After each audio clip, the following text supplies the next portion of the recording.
Hello student and welcome to my YouTube channel maths and science classes. अब आज हम लोग वन शार्ट वीडियो करेंगे क्वाड्रेटिक इक्वेशन का। टर्म 2 के पेपर के पहले आपको कुछ चैप्टर का वन शार्ट वीडियो कराया जाएगा। आज के इस वीडियो में आप क्वाड्रेटिक इक्वेशन के बारे में जितने भी कॉन्सेप्ट्स होते हैं वो सभी कॉन्सेप्ट सीखेंगे, सभी फॉर्मूले जानेंगे और कुछ इंपॉर्टेंट क्वेश्चंस हम डिस्कस करेंगे जो कि बोर्ड पेपर में आए हुए हैं, ठीक है ना, और जो आपके पेपर में आ सकते हैं उस तरह के कुछ क्वेश्चन करेंगे। ये वन शार्ट वीडियो आपके लिए हेल्पफुल रहेगा, तो पूरा वीडियो बने रहिए एक साथ, इसको एक ही बार में आप पूरा ख़त्म करेंगे, ठीक है ना। आज यहाँ पे देखो क्वाड्रेटिक इक्वेशन चैप्टर है, तो पहले यहाँ पे इक्वेशन वर्ड की मीनिंग क्या होती है। तो इक्वेशन आप जानते हो, कोई भी ऐसा मैथमेटिकल स्टेटमेंट जिसमें इक्वल लगा रहता है, मतलब इक्वेशन क्या है, a mathematical statement which shows equality, तो वो इक्वेशन होता है। और क्वाड्रेटिक जो वर्ड है ये बना है क्वाड्रेटस से, और जिसकी मीनिंग क्या होती है, स्क्वायर। ये लैटिन वर्ड है, इसकी मीनिंग क्या होती है, स्क्वायर। मतलब कभी भी जहाँ पे भी किसी इक्वेशन में वेरिएबल के ऊपर पावर 2 लगा होगा उसको हम क्वाड्रेटिक बोलेंगे, मतलब उस वर्ड का मतलब क्या हुआ, स्क्वायर हुआ। तो क्वाड्रेटिक इक्वेशन क्या की डेफिनेशन क्या होती है, कोई भी पॉलिनोमियल px है और उसको अगर हम इक्वेट टू कर दें 0 के, जहाँ पे ये px पॉलिनोमियल क्या है, ये px एक पॉलिनोमियल है और जिसकी डिग्री कितनी है, 2 है। मतलब एक 2 डिग्री का पॉलिनोमियल जिसको हमने इक्वेट टू 0 किया वो क्या कहलाएगा, आपका क्वाड्रेटिक इक्वेशन। कहने का मतलब quadratic polynomial in one variable, एक वेरिएबल का क्वाड्रेटिक पॉलिनोमियल है, अगर उसमें इक्वल लगा के लिख दिया जाए तो वो क्या कहलाता है, क्वाड्रेटिक इक्वेशन कहलाता है, ठीक है ना। तो अब यहाँ पे हम स्टैंडर्ड फॉर्म जानते हैं। तो स्टैंडर्ड फॉर्म होता है, standard form of quadratic equation, कोई भी क्वाड्रेटिक इक्वेशन दिखेगा कैसे, वो होगा ax स्क्वायर प्लस px प्लस C, ax square plus bx plus C, ये आपका इक्वल टू 0। मतलब कोई भी क्वाड्रेटिक इक्वेशन दिखेगा उसका हमेशा इसी तरह से फॉर्म होगा। और ये यहाँ पे एक चीज़ है कि जो a है ये कभी भी 0 के इक्वल नहीं होना चाहिए। क्योंकि a क्यों नहीं 0 होना चाहिए, क्योंकि अगर ये टर्म 0 हो गया, अगर a 0 हो गया आपका, तो 0 इंटू एक्स स्क्वायर ये 0 हो जाएगा, बचेगा कितना, bx प्लस सी। कहने का मतलब डिग्री 2 रहने के लिए a का 0 नहीं होना ये बहुत ज़रूरी है, मतलब a does not equal to 0। तो ये आपका स्टैंडर्ड फॉर्म कहलाएगा। ए बी सी क्या है, where a b c are the real number, ये कोई भी रियल नंबर्स हो सकती हैं, तो ये आपका स्टैंडर्ड फॉर्म हुआ। अब यहाँ पे देखो इसकी डिग्री कितनी है, तो क्वाड्रेटिक इक्वेशन है तो कितनी डिग्री होगी, 2 डिग्री है इसकी। तो इसमें जो जीरोज़ आते हैं, जो सॉल्यूशंस आएंगे वो भी कितने होंगे, एटमोस्ट 2 नंबर ऑफ सॉल्यूशंस यहाँ पे आएंगे। क्योंकि अगर कोई भी पॉलिनोमियल जिसकी जितनी डिग्री होती है उस पॉलिनोमियल के एटमोस्ट उतने ही नंबर ऑफ ज़ीरोज़ होते हैं। तो इसकी डिग्री 2 है, इसलिए इसके ज़्यादा से ज़्यादा कितने ज़ीरोज़ आएंगे, 2 ज़ीरोज़ होंगे। क्लियर है। अब किसी भी क्वाड्रेटिक इक्वेशन को सॉल्व कैसे करते हैं ये देखते हैं। तो सॉल्यूशन निकालने के लिए 2-3 मेथड हैं, जैसे आपके सिलेबस में जो है solution of a quadratic equation, कोई भी क्वाड्रेटिक इक्वेशन होगा तो उसको सॉल्व कैसे करेंगे।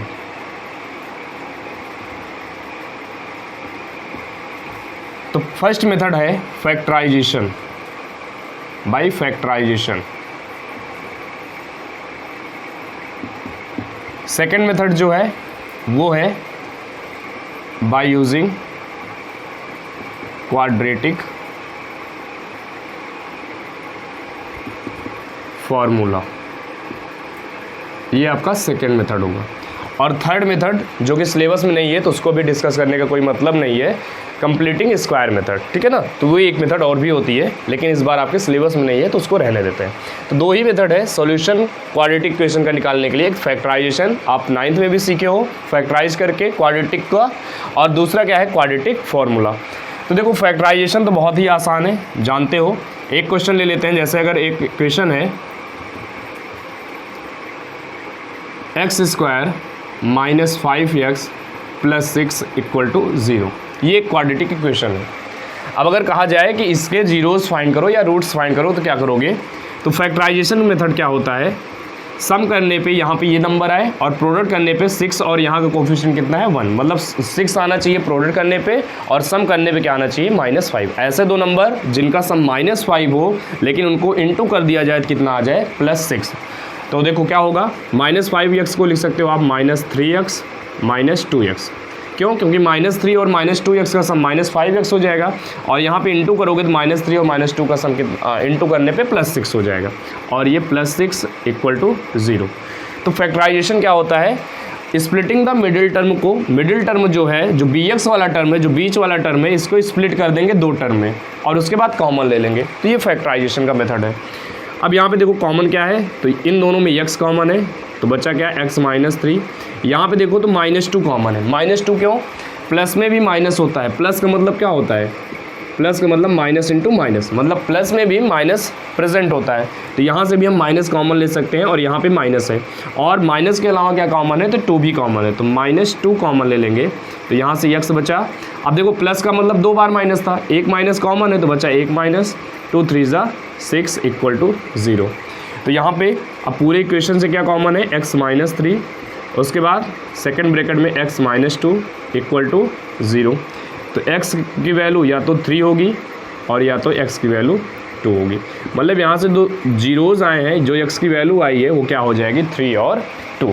तो ये कौन सा मेथड है, ये बाई फैक्टराइजेशन मेथड है, किसी भी क्वाड्रेटिक इक्वेशन को सॉल्व करना।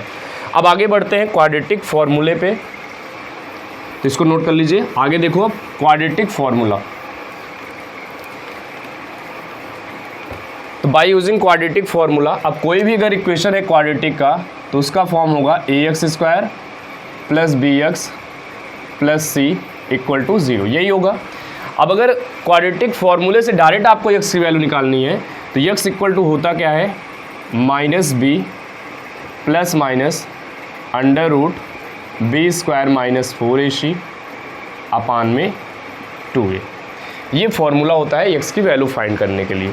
और जहाँ पे ये जो b² - 4ac है रूट के अंदर, इसको कहा जाता है डिस्क्रिमिनेंट, d से रिप्रेजेंट करते हैं, और इसका फुल फॉर्म क्या होता है, डिस्क्रिमिनेंट। ठीक है, तो ये डायरेक्ट फार्मूला है, इसको क्वाड्रेटिक फार्मूला या श्रीधराचार्य फार्मूला भी कहते हैं। इससे आप आसानी से क्वाड्रेटिक इक्वेशन की वैल्यू यहाँ पे जीरोज़ की वैल्यू फाइंड कर सकते हो। लेकिन पेपर में ये भी आ जाता है, क्योंकि इस बार का पेपर सब्जेक्टिव है टर्म 2 का, तो पेपर में ये भी क्वेश्चन आ सकता है कि आप इसको डिराइव करिए, इस फार्मूले को डिराइव करिए। तो यहाँ पे अब आप सीखेंगे कि ये फार्मूला आया कहाँ से। तो देखो कोई भी, अगर इस फार्मूले को नोट कर लो, अब इसी का डेरिवेशन सीखेंगे। अब देखो कोई भी क्वाड्रेटिक इक्वेशन होगा तो वो इसी फॉर्म में होगा, और हमको फार्मूला कौन सा लाना है, यहाँ पे लिख देते हैं x की value -b ± √b² - 4ac upon में 2a। ठीक है ना। पहले एक बार में पूरे कॉन्सेप्ट देख लेते हैं क्या क्या इस चैप्टर में यूज होने वाला है, जो जो फॉर्मूले हैं, जो कॉन्सेप्ट हैं, उसके बाद फिर हम कुछ इंपॉर्टेंट क्वेश्चंस भी करेंगे। आगे देखो, अब इसको हमको डिराइव करना है, ये फार्मूला कैसे करते हैं। तो स्टेप नंबर फर्स्ट है इसको सॉल्व करने का। यहाँ पे हम कंप्लीटिंग स्क्वायर मेथड भी सीख जाएंगे, जो कि सिलेबस में नहीं है, लेकिन इसी मेथड से हम इस इक्वेशन को डिराइव भी करेंगे।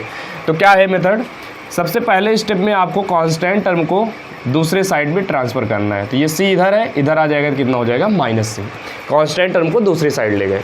अब उसके बाद जो x² का कोफिशिएंट है, मतलब कि यहाँ पे ये a है, इसको यूनिट होना पड़ेगा। यूनिट का मतलब 1 बनाना है। तो अगर एक बात बताओ, अगर यहाँ पे a है, a को हटाना है, a को 1 बनाना है, तो क्या करेंगे, a से डिवाइड कर देंगे। तो पूरे इक्वेशन में a से डिवाइड कर देते हैं। तो ये हो जाएगा ax² upon a plus b upon ax equal to -c upon a। क्या किए हैं, फर्स्ट स्टेप में कांस्टेंट टर्म को दूसरी साइड ले गए, और सेकंड स्टेप में जो x² का कोफिशिएंट होना चाहिए वो यूनिट होना चाहिए, मतलब कि 1 होना चाहिए। तो 1 बनाने के लिए क्या करेंगे, x² का जितना भी कोफिशिएंट है उससे डिवाइड कर देंगे। तो ये हो गया। अब यहाँ पे देखो a से a कैंसिल हो जाएगा, ये हो जाएगा x² plus b upon ax equal to -c/a। ये इतना हो गया। अब आपको करना क्या है, कंप्लीट स्क्वायर बनाना है। कंप्लीट स्क्वायर का मतलब, जैसे 2 फॉर्मूले आपने पढ़ा है स्क्वायर में, जो कंप्लीट स्क्वायर, जैसे a + b का होल स्क्वायर और a - b का होल स्क्वायर। लेकिन यहाँ पे हमको कौन सा फार्मूला बनाना है, ये कैसे पता चलेगा।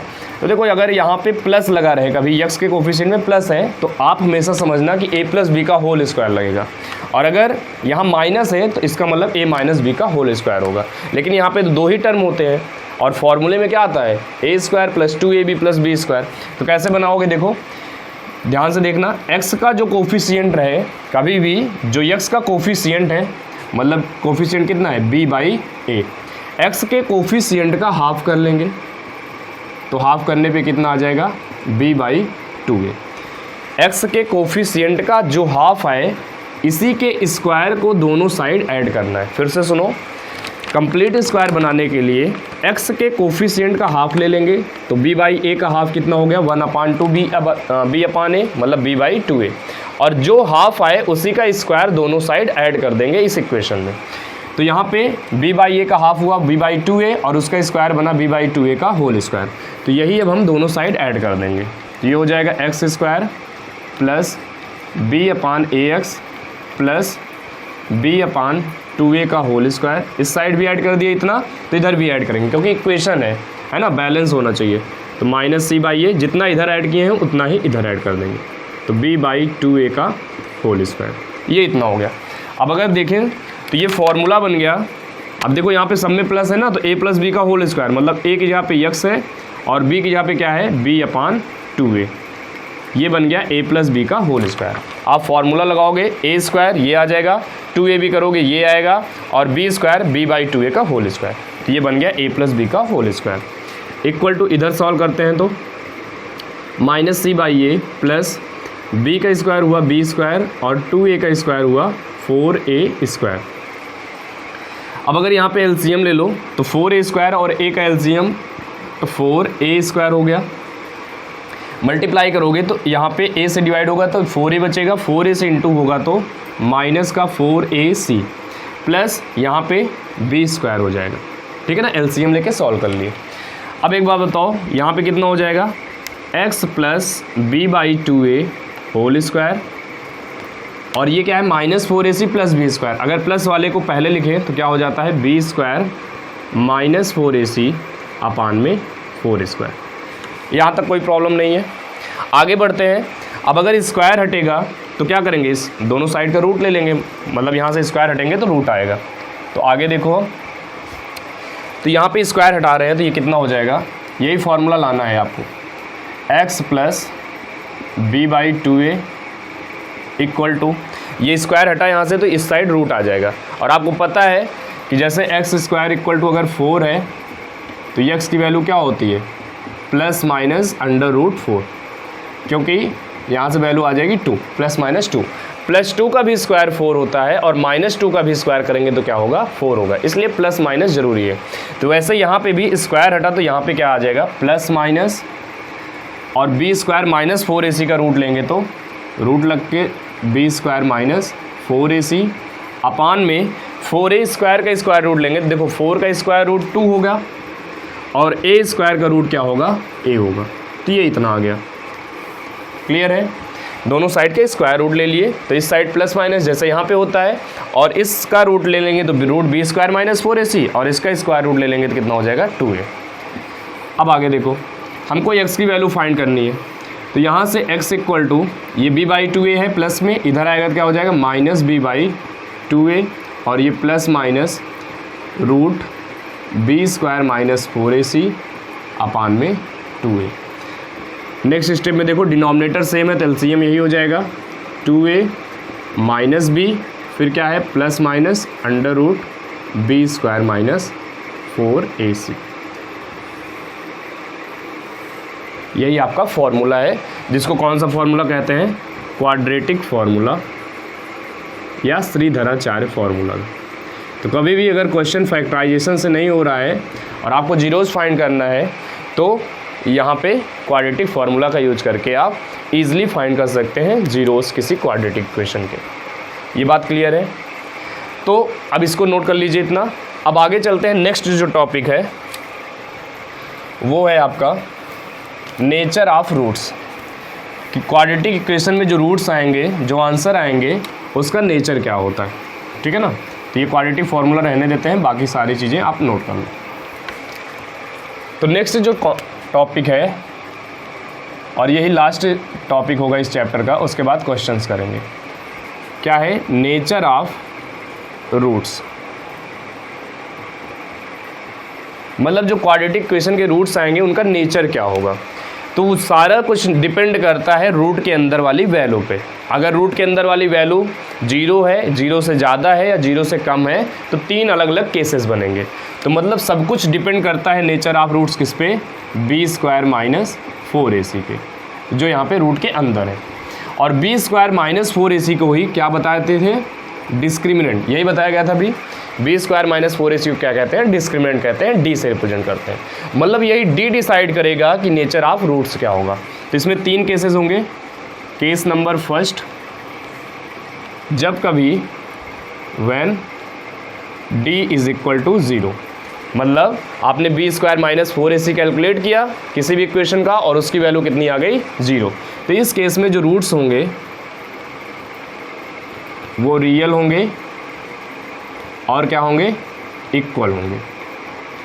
मतलब x की जो 2 वैल्यू आएगी, दोनों वैल्यू क्या होंगी, सेम होगी। रियल नंबर मतलब रियल नंबर में होंगे, रेशनल और इरेशनल में, या तो रेशनल होगा या तो इरेशनल में। बाकी जो रूट्स होंगे वो इक्वल होंगे, मतलब दोनों x की वैल्यू एक बार प्लस लेने पे और माइनस लेने पे दोनों केस में क्या आएगा, 0 आएगी वैल्यू। क्यों आती है 0, क्योंकि d की वैल्यू 0 है। इसको और अच्छे से समझो, ये फॉर्मूला है x = -b +। अब देखो रूट के अंदर क्या है, b² - 4ac, और इसी को क्या बोलते हैं, डिस्क्रिमिनेंट कहते हैं। b² - 4ac को डिस्क्रिमिनेंट कहते हैं। केस नंबर फर्स्ट में d की वैल्यू कितनी है, तो d की वैल्यू 0 आई है। तो रूट के अंदर वाली वैल्यू कितनी हो गई, 0 हो गई, और अपान में 2a। तो यहाँ से x की वैल्यू जो आएगी -b +। अब 0 का रूट तो 0 ही होगा, अपान में 2a। तो 2 रूट कैसे आते थे, एक बार प्लस साइन लेने पे, एक बार माइनस साइन लेने पे। तो जब प्लस साइन लेंगे तब भी देखो क्या आएगा, x = -b। अब +0 भी 0 ऐड करने पे कोई फ़र्क तो पड़ेगा नहीं, तो -b अपान में 2a। तो जब प्लस साइन लिए तो कितना आया, -b अपान 2a। और जब माइनस साइन यहाँ पे ले रहे हैं तो x की वैल्यू क्या आ जाएगी, -b -0 अपान 2a। अब किसी चीज़ में 0 ऐड करो या 0 माइनस करो कोई फ़र्क नहीं पड़ता है। तो इस केस में भी x की वैल्यू क्या आएगी, -b/2a। तो आप क्लियरली यहाँ पे देख सकते हो कि ये दोनों जो रूट्स आए हैं, जो दोनों x की वैल्यू आई हैं, वो दोनों सेम है, -b/2a इस केस में भी और -b/2a इसमें भी। तो ऐसा क्यों हुआ, क्योंकि d की वैल्यू कितनी है, 0 है। तो जब कभी d की वैल्यू 0 होगी, रूट्स क्या होंगे, रियल एंड इक्वल। क्लियर है, तो ये इसका आंसर हुआ। अब आगे देखो, जैसे एक क्वेश्चन करते हैं इस पर। जैसे ये क्वेश्चन है कि इसके अगर नेचर, इस इक्वेशन का रूट्स का नेचर बताना हो, x² + 4x + 4 = 0। ये क्वाड्रेटिक इक्वेशन है, बिना इसके रूट्स फाइंड किए आपको क्या बताना है, इसके रूट का नेचर क्या होगा। तो यहाँ पे देखो इसका कंपैरिजन कर लेंगे, ax² + bx + c = 0 standard form से। तो a की वैल्यू कितनी आ जाएगी, इसके पहले क्या है, कुछ नहीं है तो 1 है, 1 हो गया। b की वैल्यू, x के पहले b है, x के पहले 4 है, तो b की वैल्यू 4। c जिसमें x नहीं है वो c है, यहाँ पे क्या है, 4 है, तो c की वैल्यू 4।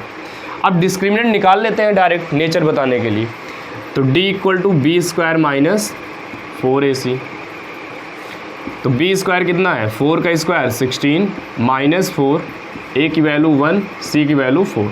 तो 16 - 4 × 4, 4 × 1 4, 4 4 जा 16, तो कितना आ जाएगा, 0। मतलब आपने देखा यहाँ पे d की वैल्यू कितनी आ रही है, 0। और जब कभी d की वैल्यू 0 होगी, रूट्स क्या होंगे, रियल एंड इक्वल। मतलब 100% गारंटी है कि इस इक्वेशन के जो रूट्स आएंगे उन दोनों रूट्स की वैल्यू क्या होगी, इक्वल होगी। और ये है भी क्या, अगर आप रूट्स फाइंड भी करो तो ये है x² + 4x + 4 है x + 2 का होल स्क्वायर। और स्क्वायर का मतलब 2 bar into x + 2 into x + 2 = 0। मतलब दोनों ही केस में x की वैल्यू क्या आएगी, -2 यहाँ पे भी आएगा और x की वैल्यू -2 यहाँ पे भी आएगा। मतलब x की दोनों वैल्यू क्या है, इक्वल है। तो यहाँ पे वैल्यू जो आई है वो रियल एंड इक्वल है। क्यों, क्योंकि d की वैल्यू क्या थी, 0 थी। तो नेचर ऑफ रूट्स में ये है केस नंबर फर्स्ट। इसको आप तुरंत नोट करिए। बढ़ते हैं अगले केस की तरफ। अब इसके बाद देखते हैं दूसरा केस। केस नंबर फर्स्ट में मैंने डिस्क्रिमिनेंट की वैल्यू क्या रखी थी, 0 रखी थी। अब इस बार केस नंबर 2 में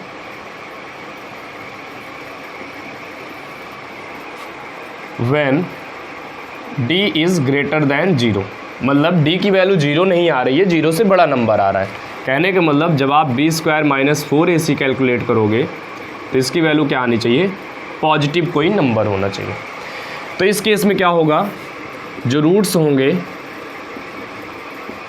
वो रियल होंगे एंड अनइक्वल होंगे।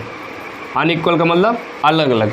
जैसे फर्स्ट केस में क्या था, दोनों रूट्स क्या आ रहे थे, सेम आ रहे थे, लेकिन इस केस में क्या होगा, रूट्स क्या होंगे, रियल एंड अनइक्वल आएंगे। ठीक है ना। इसका भी रीजन सेम वैसा ही है, फॉर्मूले से कर लेंगे। अब एग्जांपल देखो इस केस का, जैसे मान लो कोई एक इक्वेशन है x square plus 3x plus 2 equal to 0। अब बिना सॉल्व किए आपको बताना है कि इसके रूट्स का नेचर क्या होने वाला है, मतलब रियल एंड इक्वल होगा, रियल एंड अनइक्वल। तो यहाँ पे देखो a की वैल्यू कितनी है, 1 है, b यहाँ पे होता है, b कितना है 3 और कांस्टेंट टर्म कितना है 2। तो d निकाल लेंगे, d कितना होता है b स्क्वायर, 3 का स्क्वायर 9 माइनस 4 a 1 c कितना है 2। तो 9 माइनस 4 2 ज़ा 8 कितना आ जाएगा 1, मतलब d की वैल्यू क्या आई है 1।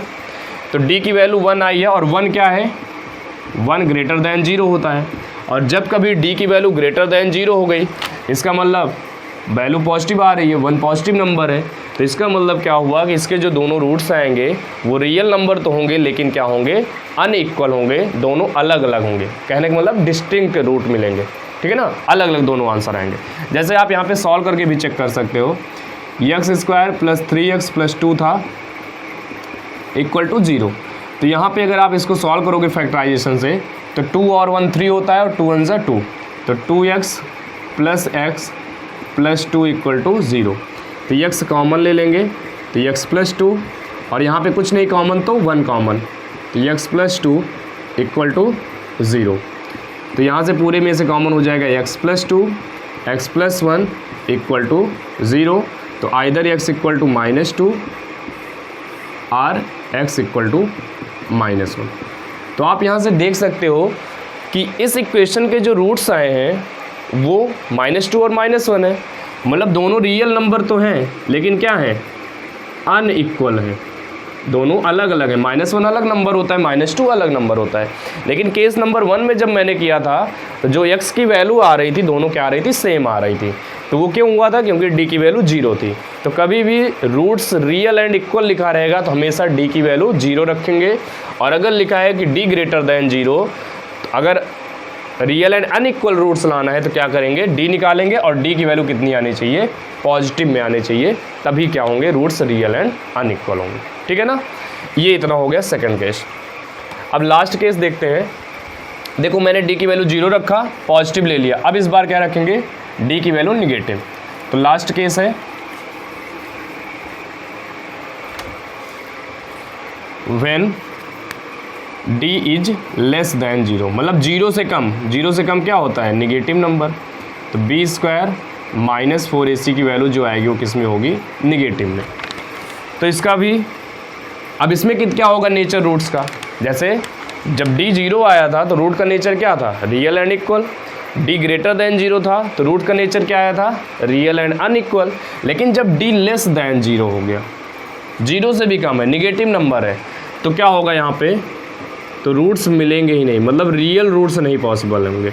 तो नो रियल रूट्स पॉसिबल।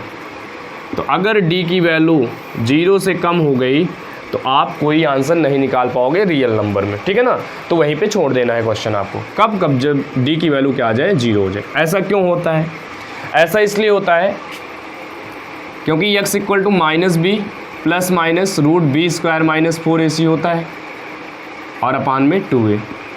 तो आप इस केस में कह रहे हो कि b स्क्वायर माइनस 4ac की वैल्यू क्या आनी चाहिए, निगेटिव होगी तीसरे केस में।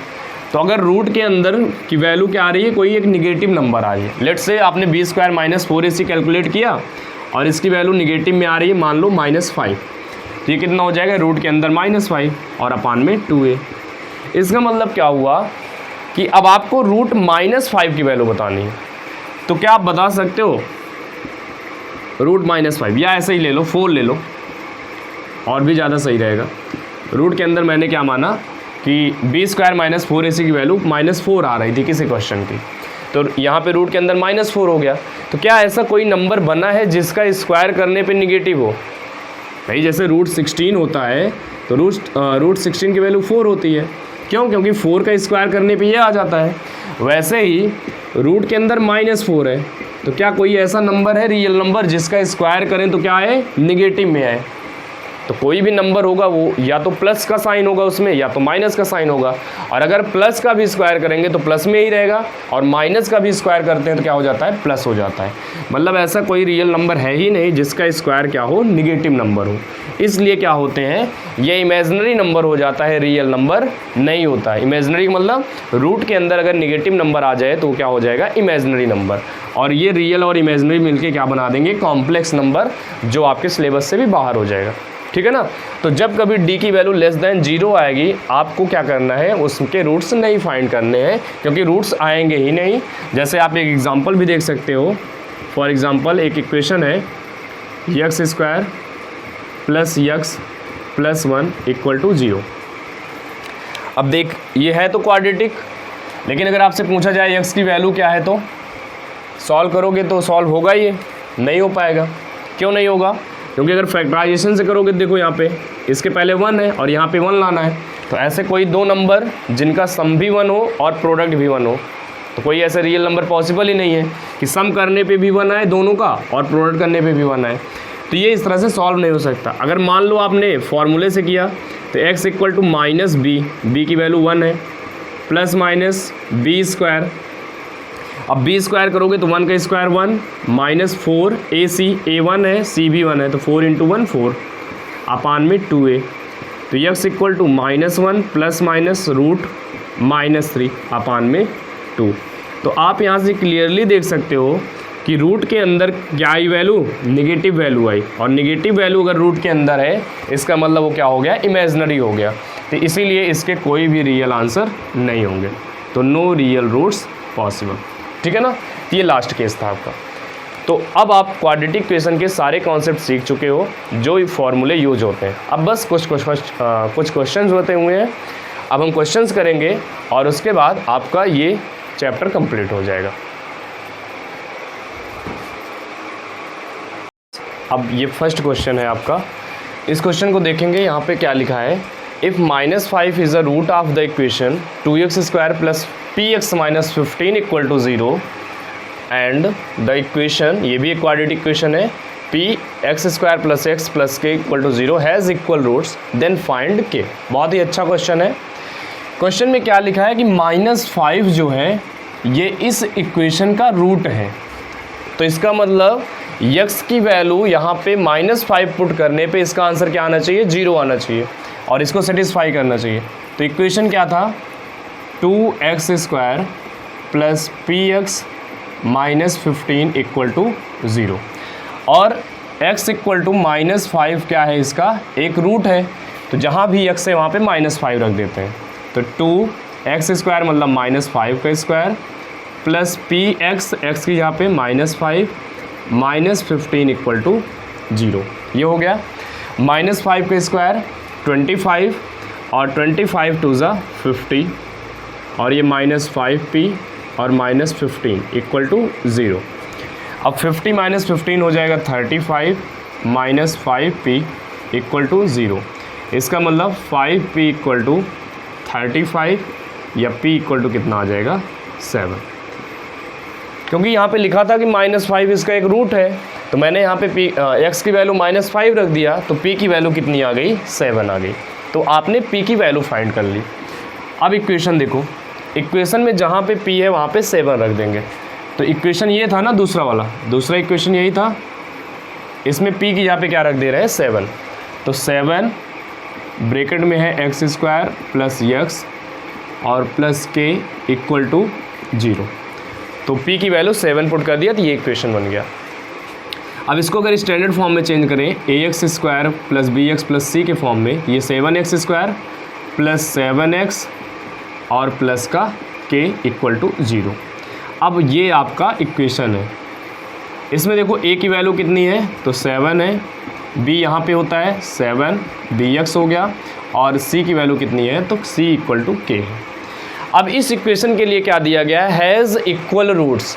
क्या लिखा गया है कि इस इक्वेशन के रूट्स कैसे आएंगे, इक्वल रूट्स आएंगे। और इस तरह का क्वेश्चन अक्सर पेपर में आता है कि रूट तीनों केस जो बताए गए आपको नेचर ऑफ रूट्स में, कब इक्वल होगा, कब अनइक्वल होगा, कब नो रियल रूट्स होगा, तीनों केस से क्वेश्चंस ये अच्छे से पढ़ के जाएंगे। तो इक्वल रूट में आपको क्या बताया गया था, केस नंबर फर्स्ट ही था कि जब इक्वल रूट्स मिलते हैं तो डी की वैल्यू क्या होती है, 0, क्योंकि यहाँ पे लिखा है साफ साफ कि इस इक्वेशन के रूट्स कैसे हैं, इक्वल रूट्स। तो जब इक्वल वर्ड आ गया, रूट कैसे इक्वल है, इसका मतलब डिस्क्रिमिनेंट की वैल्यू कितनी हो जाएगी, 0। और डिस्क्रिमिनेंट कितना होता है, b स्क्वायर माइनस 4ac, और उसकी वैल्यू कितने के इक्वल होगी, 0 के। अब b की वैल्यू कितनी है, 7, तो 7 का स्क्वायर माइनस 4, a की वैल्यू 7 इंटू c की वैल्यू k इक्वल टू 0। 7 का स्क्वायर 49 माइनस 7 4 ज़ा 28 के इक्वल टू 0। तो 28 के उधर जाएगा तो प्लस में इक्वल टू 49, तो k इज़ इक्वल टू कितना हो जाएगा, 49 अपान में 28। और ये सिंप्लीफाई भी हो जाएगा 7 से, तो 7 4 ज़ा और 7 7 ज़ा, तो k की जो वैल्यू आ गई वो कितनी हो गई, 7 अपान में 4। तो अच्छा क्वेश्चन था। फिर से देखेंगे, -5 इसका रूट था, तो यहाँ पे -5 पुट किए तो p की वैल्यू आ गई। उसके बाद p की वैल्यू यहाँ पे रखे और चेंज कर लिए स्टैंडर्ड फॉर्म में, तो a b c और a b की और c की वैल्यू आ गई। उसके बाद इस क्वेश्चन में लिखा था इसके इक्वल रूट्स हैं, तो इक्वल रूट की कंडीशन क्या होती है, ये जो d इक्वल टू 0 है, ये कंडीशन है किसकी, जब क्वाड्रेटिक इक्वेशन के रूट्स क्या होंगे, इक्वल होंगे। तो d equal to 0, b square minus 4ac होता है, d इक्वल टू 0, और वैल्यू पुट किए सॉल्व कर ली, तो k की वैल्यू कितनी आ गई, 7/4।